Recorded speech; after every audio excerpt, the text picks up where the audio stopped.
¿Qué tal, amigos de El Desconcierto? ¿Cómo estamos? Acá estamos en un nuevo encuentro nuestro ciclo de entrevistas y estamos con el flamante nuevo defensor de la niñez, Anwar Quisille, que acaba de asumir hace muy poco. Entonces vamos a preguntarle cómo ha sido en estos días ajetreados, cómo ha sido su nuevo cargo, para dónde lo quiere dirigir y también alguna cosita por ahí personal, porque vamos a revelarle que comparte una pasión con el presidente Gabriel Boric, así que ahí se la vamos a preguntar para que se explaye un poquito más.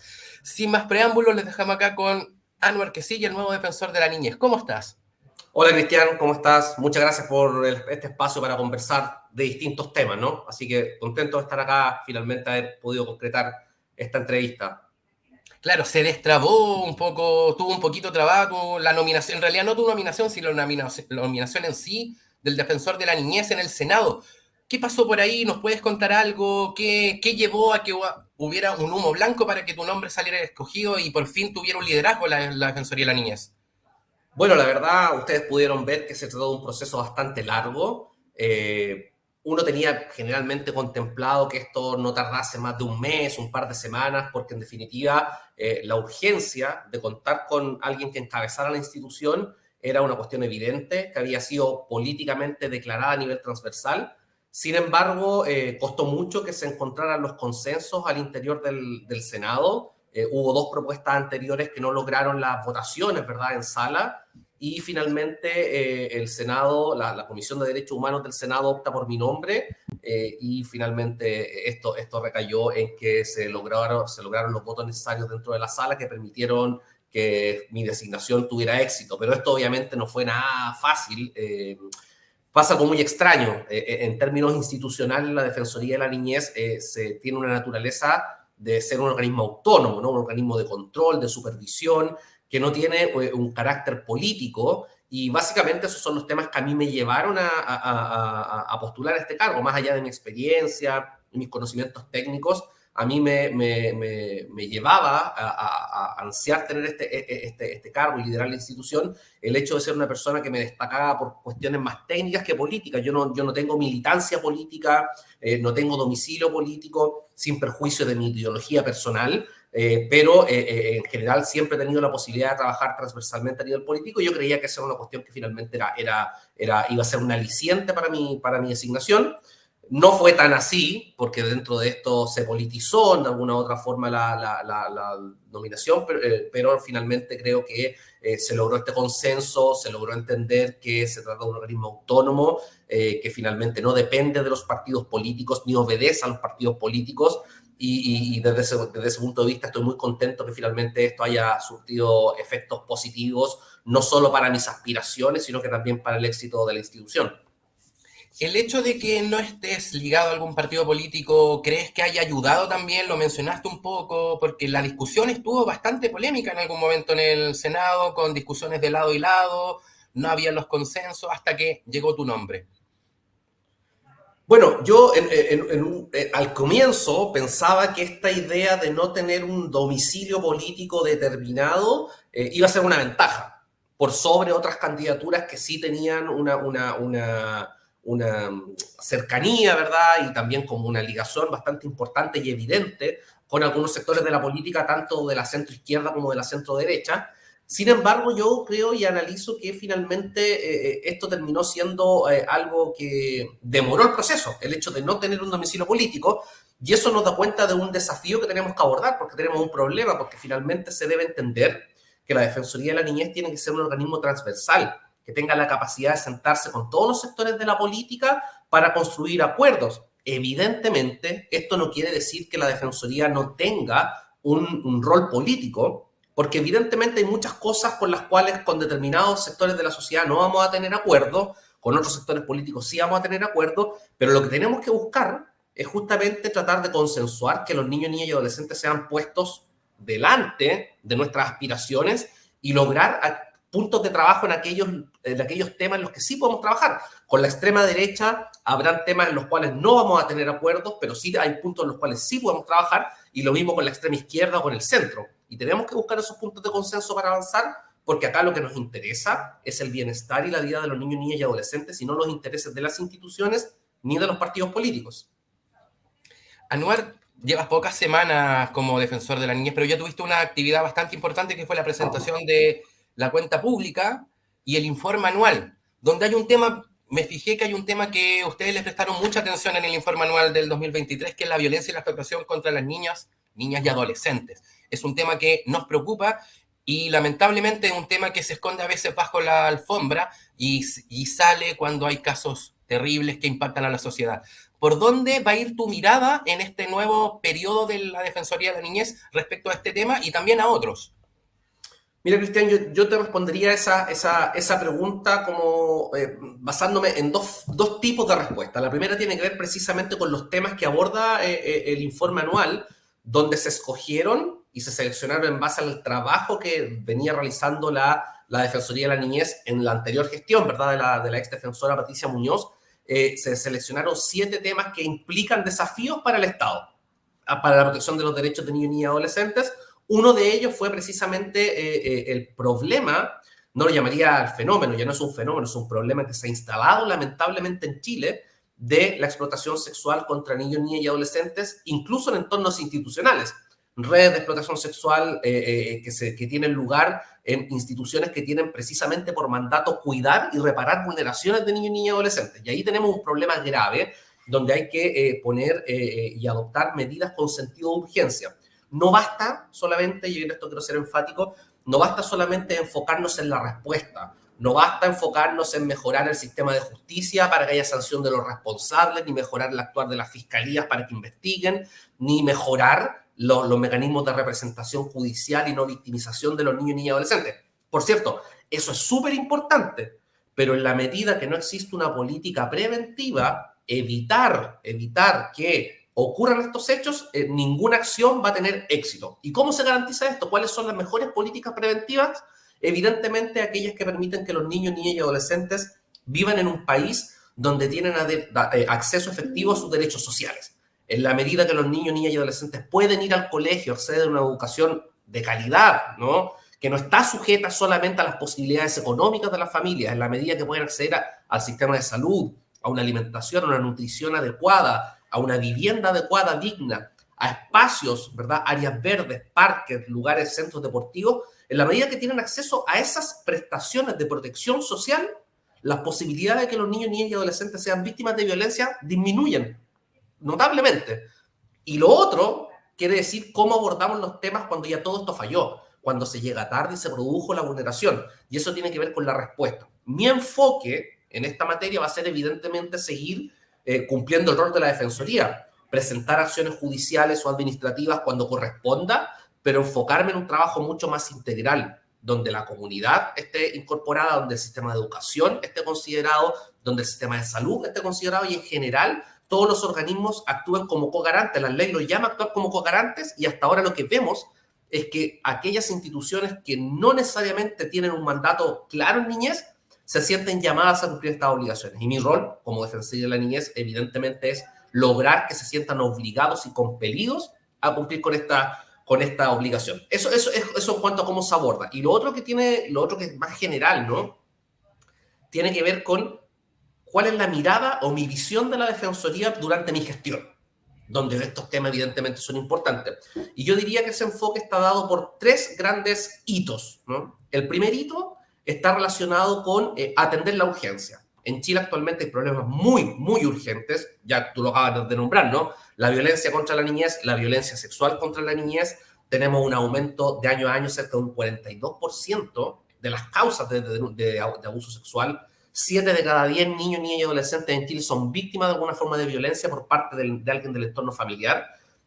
Cerca del 50% de los niños, niñas y adolescentes en el sistema educativo son víctimas de discriminación o de violencia. No existen mecanismos de participación incidente para niños, niñas y adolescentes, al margen de lo que se está desarrollando actualmente, que lo vamos a hablar más adelante. Entonces, hay urgencias, ¿no?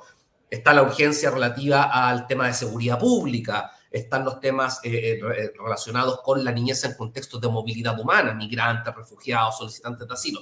Esos temas urgentes, sin lugar a dudas, hay que atenderlos.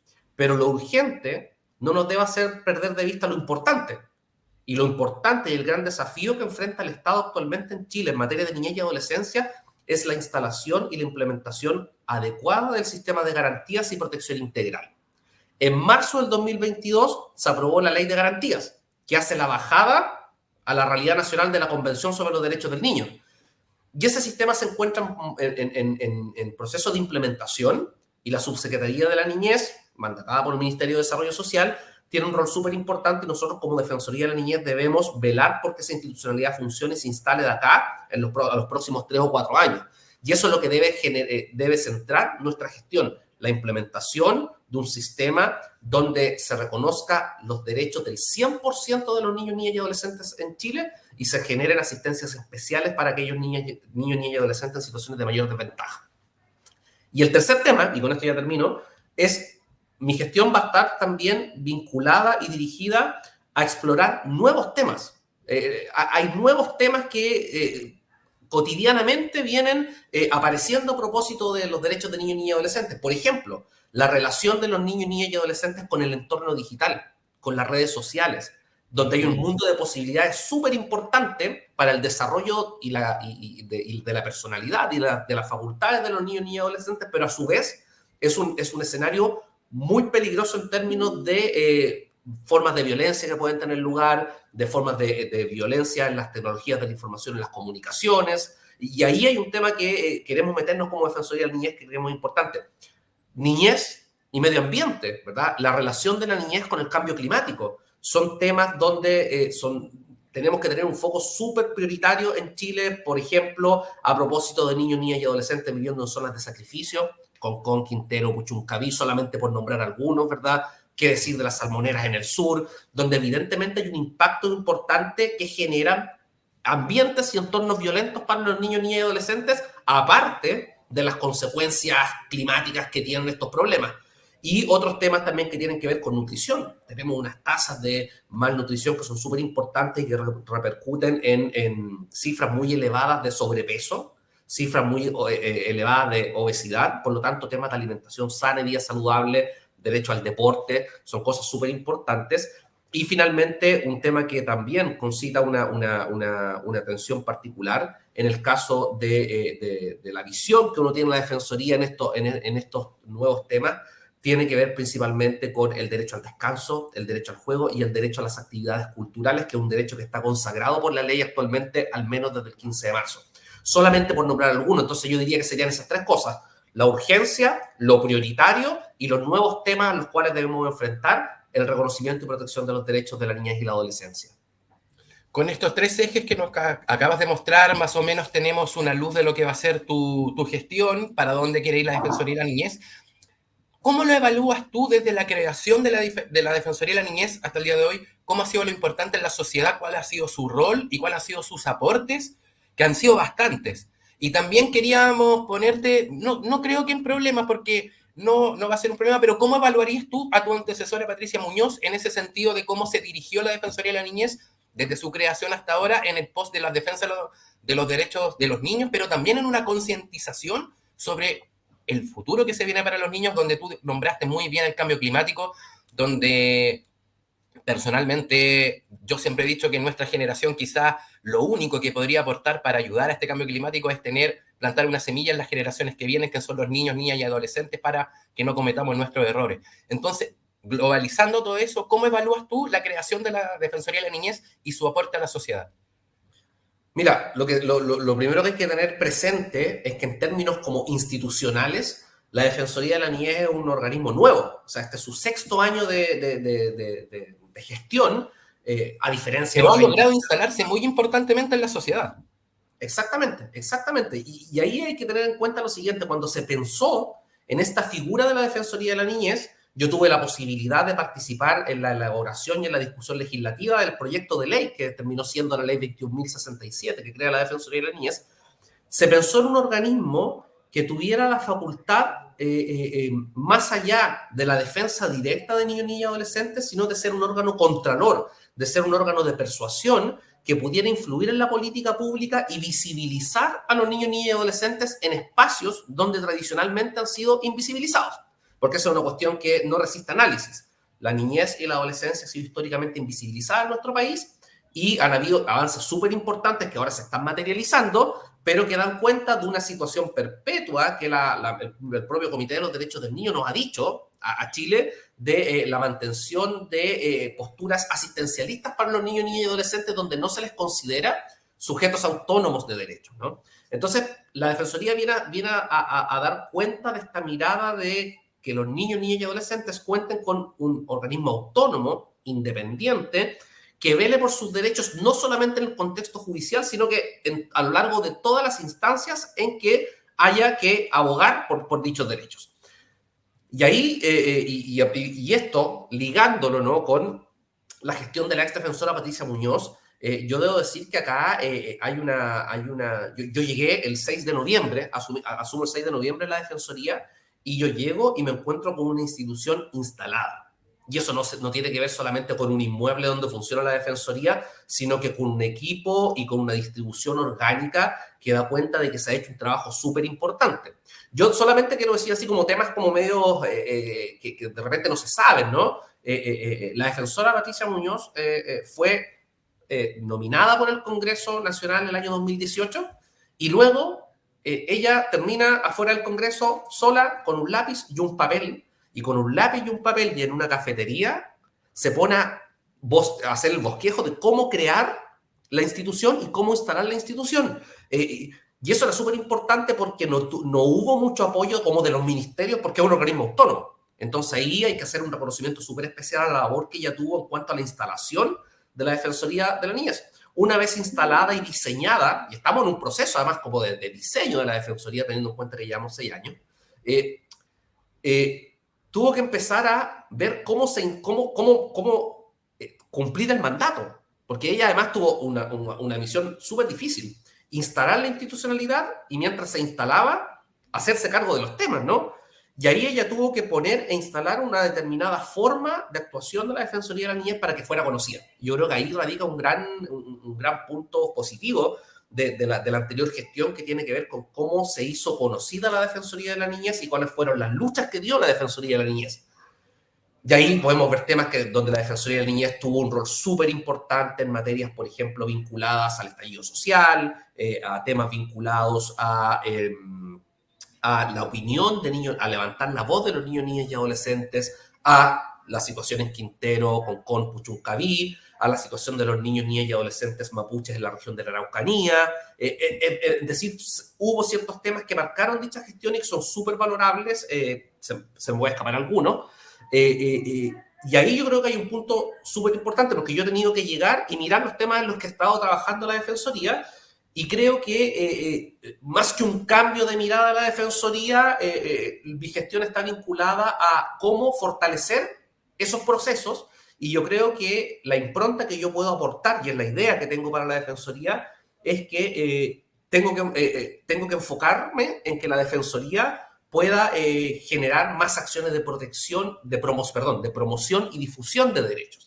El tema de la representación judicial de casos es una actuación que cumple la Defensoría, pero no hay que olvidar que la Defensoría no reemplaza la institucionalidad existente. Por lo tanto, donde podemos jugar un rol súper importante es en las acciones de promoción y difusión de derechos, porque actualmente tenemos un déficit en esa materia, y creo que mi gestión podría estar marcada precisamente por establecer un plan estratégico donde la difusión y la promoción y la participación de la niñez sea el foco, evidentemente cumpliendo estos 3 ejes y prioridades que yo previamente te he comentado. Dentro de los 3 ejes que pusiste estaba lo urgente, y para muchas personas, la sociedad, para gran parte de la sociedad, lo urgente es lo que tú dijiste, que son los niños, niñas y adolescentes que viven en las zonas de sacrificio. ¿Qué mensaje le podrías dejar a la gente que vive justamente en las zonas que nombraste como Concón, Quintero y Puchuncaví, que es precisamente este mismo año 2023 tuvieron tantos procesos y periodos de emergencia que no les permitió no tan solo ir a clases de forma normal, sino su salud fue afectada? ¿Qué mensaje le puedes dejar a esa gente para que tenga un poco de esperanza de que las cosas van a mejorar en un futuro, ojalá no tan lejano? Mira, ahí yo el análisis que tengo de esto, al margen de mi llegada a la Defensoría y del trabajo que ha hecho la Defensoría en este tema, que empieza con distintas acciones de acompañamiento y de coordinación para ponerle algún tipo de solución al tema, y luego acciones judiciales que hubo, entre tanto, por parte de la Defensoría. yo tengo un análisis que termina además también con la nota temática de nuestro informe anual, que está vinculada y está elaborada en base a las opiniones que dan algunos niños, niñas y adolescentes que viven en estas comunas, en Quintero, Concón y Puchuncaví. Y hay un tema, al margen de la vulneración del derecho a vivir en un medio ambiente libre de contaminación, al margen de las vulneraciones que se producen en el contexto de los derechos sociales, salud, educación, vivienda, todo esto repercute en una consecuencia que es bastante preocupante, que tiene que ver con que esto es violencia contra los niños, niñas y adolescentes. Y si vemos que en esto hay incumplimientos por parte del Estado, y esto no tiene que ver con cuestiones del gobierno de turno, ni del anterior, ni del anterior, es toda una política transversal de Estado, estamos viendo que los niños, niñas y adolescentes están siendo expuestos constantemente a violencia institucional. La violencia institucional no solamente la violencia policial, que es más evidente, ¿no? La violencia institucional es cuando hay falta de servicio por parte del Estado. Y cuando hay falta de servicio por parte del Estado o hay omisiones que permitan hacerse cargo de garantizar un derecho, podemos hablar de violencia institucional. Y ahí tenemos un tema que no se acaba con nuestro informe anual, sino que tiene que ver con un acompañamiento periódico a las familias. Nuestra sede regional de Valparaíso está constantemente generando acciones de apoyo, formación e incidencia, pero también con gestiones mías desde el nivel central para poder tener las conversaciones, ¿verdad?, que sean necesarias, que permitan que la institucionalidad no se olvide de estos temas cuando dejan de ser noticias, sino que se sigan habiendo medidas importantes para restablecer el derecho de los niños, niñas y adolescentes a acceder a sus derechos sociales y también a vivir en un medio ambiente libre de contaminación. Sorry que me cambie de tema absolutamente, pero lo mismo pasa en Atacama, a propósito de la crisis educacional, ¿no? Y de esta paralización que tuvo a estudiantes por más de 80 días sin clases. Si bien ahora hay un restablecimiento de los niños y niñas ya están en clases, ¿no? Y se va a cerrar el año escolar y afortunadamente no hubo pérdida del año escolar. Yo creo que es importante seguir acompañando ese proceso para que los compromisos asumidos y que motivaron que el paro se depusiera no queden solamente en ese compromiso y sean letra muerta, sino que como Defensoría de la Niñez estamos armando un plan para ir a acompañar y supervisar que los compromisos se cumplan, que las escuelas tengan mejoras estructurales y de seguridad y que no nos olvidemos de estos niños, niñas, adolescentes, profesores, profesoras y padres y apoderados cuando esto ya deja de ser noticia o cuando deja de salir los medios de comunicación. Yo creo que súper importante, mi compromiso en estos temas que son tan urgentes y tan mediáticos tienen que ser, están vinculados principalmente a no olvidarlos cuando dejen de ser noticia. Y eso es una cuestión súper importante. Ahí también los medios de comunicación tenemos un rol importante de seguir manteniendo estos temas en el tapete y que la gente no lo olvide para que sigan siendo una preocupación. Así es. Ahora te voy a llevar a tu parte personal, pero profesional.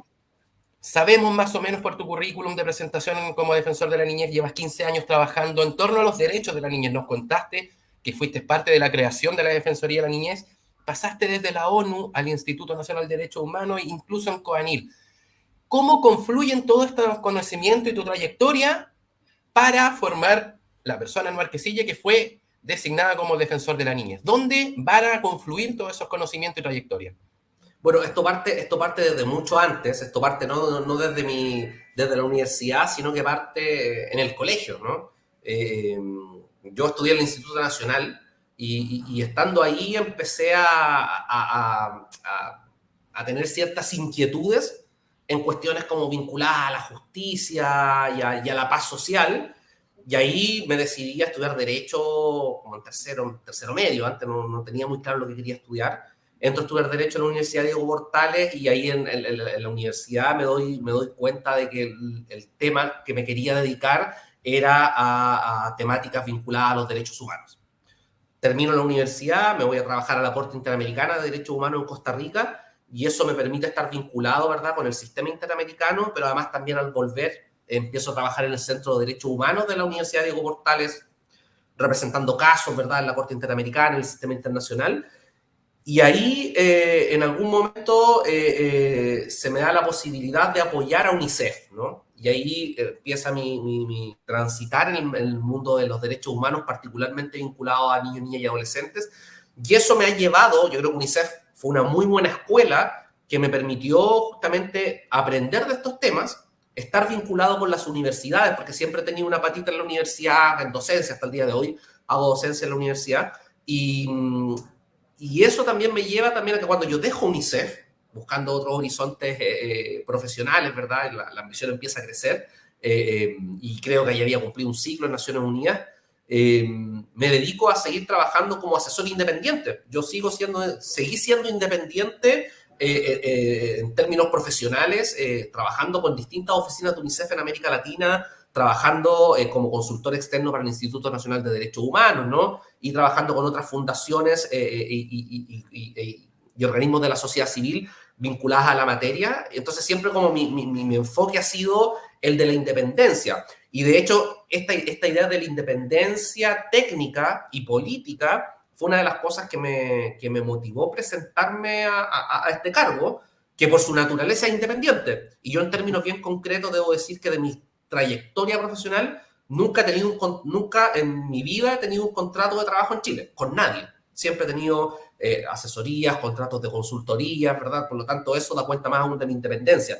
Entonces, pero al margen de eso, yo creo que el camino que escogí fue el bueno, ¿no? Seguir vinculado al mundo de la niñez y la adolescencia desde distintos focos, desde los organismos internacionales, desde la universidad y desde la sociedad civil. La sociedad civil me ha enseñado mucho a cómo se pelea por los derechos de los niños, niñas y adolescentes desde la trinchera, ¿no? Desde el terreno, desde las comunidades, y eso también me ha ayudado mucho a comprender también la forma en que ahora como servicio o organismo independiente del Estado debo generar trabajos transversales con todas estas instituciones desde de los distintos orígenes a los cuales pertenecen.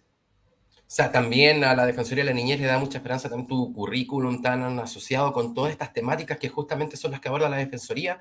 Y a eso también iba la pregunta anterior, que afortunadamente ya la respondiste, que cuáles van a ser los ejes de tu gestión, donde ya encontramos más o menos las características que será y para dónde será el camino que va a tener ahora la Defensoría de la Niñez a partir del 2024, ya cuando asumas plenamente tu puesto. Ahora te voy a llevar a cosas más personales. Tú tienes una característica muy especial que comparten muchos chilenos, en especial también el presidente Gabriel Boric, que es su pasión por el fútbol y en especial su pasión por el Club Deportivo Universidad Católica. Cuéntele también a la gente ahí que no lo conoce para saber más del Anwar Quisille persona. A ver, yo siempre se ha generado una confusión porque por el hecho de yo ser como de tener origen palestino, siempre se me ha asociado y yo nunca lo he desmentido ni lo he afirmado. Yo soy hincha de Palestino. Y claro, soy hincha de Palestino como la mayoría de los chilenos y chilenas, ¿no? Un club muy querible palestino también. Exactamente. Pero el club del cual yo soy hincha y siempre he seguido ha sido la Universidad Católica. Soy tan cruzado como el presidente y como tú también. Así que tenemos ahí, compartimos una pasión. Y Sí, sí, sí, cuéntame, sí. ¿cómo viste el campeonato? Ahora la Universidad Católica no logró recuperar después de un tetracampeonato histórico. Al menos se cumplió la misión de clasificar a un torneo internacional. Fue un año malo desde el punto de vista de lo que se espera de Católica, al margen de haber clasificado a la Copa Sudamericana, estuvimos acostumbrados a una racha, ¿verdad? Donde finalmente nos consagramos, ¿verdad? Como el único tetracampeón del fútbol chileno, ¿no? Y eso hay que recalcarlo. Pero tengo esperanzas de que esto se pueda mejorar. Yo creo que hay una cantera que me da esperanza. Y evidentemente también esto depende mucho de que la dirigencia pueda hacer como las contrataciones que sean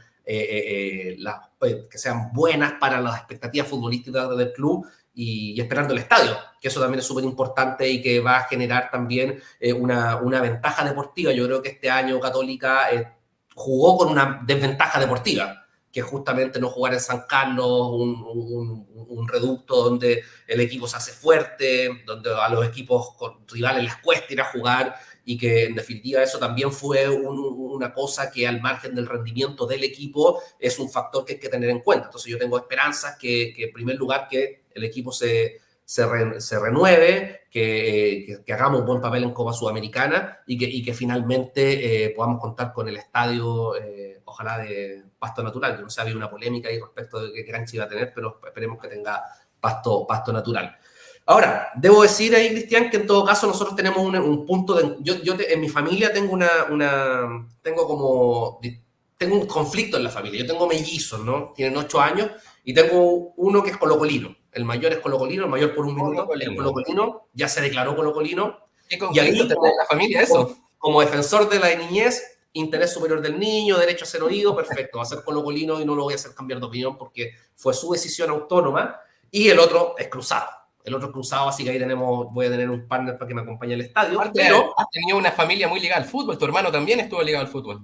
así es, no, y de hecho sigue ligado al fútbol, él trabaja en Colo-Colo, pero él no es tan fanático y por lo tanto no lo llevó no llevó a uno de mis hijos a elegir Colo-Colo. Yo creo que el colegio influyó más en el tema Colo-Colino, pero está bien.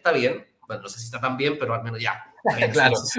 Pero tenemos el punto de encuentro que es Palestino, que Palestino es un equipo que seguimos todos en la familia, ¿no? Y ahí tenemos nuestro punto de encuentro y los de desencuentros cuando tenemos clásicos o estamos peleando en cosas importantes. Pero bueno, nadie es perfecto, pero ahí estamos. No, seguimos, no, todo bien. Así que espero que hagamos un buen papel el próximo año. Ojalá. ¿Y con el presidente Gabriel Boric han tenido algún tipo de acercamiento más allá de lo protocolar de cada uno de sus puestos, sino como hincha cruzado? ¿Han conversado algo? Porque ahí yo creo que te voy a tener que comprometer con algo de la Católica, con el presidente Gabriel Boric, que le gusta tanto demostrar su pasión cruzada. El defensor de la niñez, que también es fanático de Universidad Católica, también tendrá que hacer algo ahí junto al presidente. Te voy a comprometer quizás con algo más para más adelante que con el presidente Boric. ¿Han conversado algo? ¿Han tenido alguna...? Hemos tenido solamente, yo creo que el presidente no sabe esto, porque tuvimos varias conversaciones protocolares y de los temas que son urgentes para los niños y adolescentes, pero yo espero vamos a tener muchas instancias en las cuales nos vamos a reunir y espero tener la oportunidad también de manifestarle esto en común. Sí he podido conversar con algunos parlamentarios, ¿verdad? Transversales, de derecha y de izquierda, que son hinchas de Católica y ya saben que estamos ahí y también que evidentemente algo podamos hacer y con el presidente espero tener la oportunidad de poder ahí manifestarle esto y hacer algo conjuntamente. Te voy a poner el problema entonces, te voy a hacer un compromiso con toda la gente del desconcierto que no está viendo esta entrevista. Cuando le cuentes al presidente Gabriel Boric que eres hincha de Católica, hagan el gesto cruzado acá en el pecho. ¿Te parece? Perfecto, ningún problema. Ya estamos comenzando a cerrar esta entrevista, grata conversación para que la gente del desconcierto conozca quién es Anwar Quisí, el nuevo defensor de la niñez. ¿Algún mensaje que quieras entregar, algo que se te haya quedado en el tintero para que la gente también del desconcierto y quienes vean esta entrevista puedan enterarse también más de tu persona como Anwar y también como defensor? Sí, simplemente, primero, Cristian, agradecer el espacio para conversar de estos temas y además también agradecer el carácter distendido de nuestra conversación. Creo que eso es súper importante también para poder comprender un poquito quién soy y cómo he llegado hasta acá. Y solamente decir que estoy muy contento de haber asumido este cargo y este desafío que es tan importante para el país y particularmente para los niños, niñas y adolescentes. Estoy muy preocupado por los temas en los cuales tenemos que enfocarnos para seguir avanzando en materia del reconocimiento y la visualización de la niñez en todas las políticas públicas, pero además también creo que esto no lo puedo hacer de manera impulsiva, sino que hay que ser súper estratégicos. Las cosas que se pueden hacer con calma se van a hacer con calma, las cosas que hay que atender con carácter urgente las vamos a atender con carácter urgente, pero la idea es poder generar una defensoría transversal. Yo ahí quiero generar una invitación a todo el mundo político, desde el Partido Comunista hasta el Partido Republicano, para que avancemos en los temas en los que podemos avanzar y nos podemos poner de acuerdo. Yo creo que esa es la naturaleza y de impronta que tiene que tener la Defensoría, y desde ya las puertas de la institución y de nuestra institución están abiertas para quien quiera poder abordar los temas que son de común necesidad, ¿verdad? Es una necesidad evidente que solamente nos lleva y nos pide poner en el foco de la discusión a la niñez y a la adolescencia de nuestro país, sin distinción. Te damos las gracias por tu tiempo. Sabemos que estás con una agenda muy, muy ajetreada, entonces no te vamos a quitar más tiempo de tu día. Tienes que seguir asumiendo en tu puesto propiamente tal, porque llevas pocos días, muchas actividades, así que reiteramos los agradecimientos tanto a ti, Anwar, también a la gente del Desconcierto que se conectó para ver esta entrevista. Y nos despedimos hasta otra ocasión cuando la contingencia nos demande. Muchísimas gracias. Mi nombre es Cristian Neira. Nos despedimos. Gracias por su compañía. Gracias, Anuar. Y será hasta la próxima. Muchas gracias, Cristian.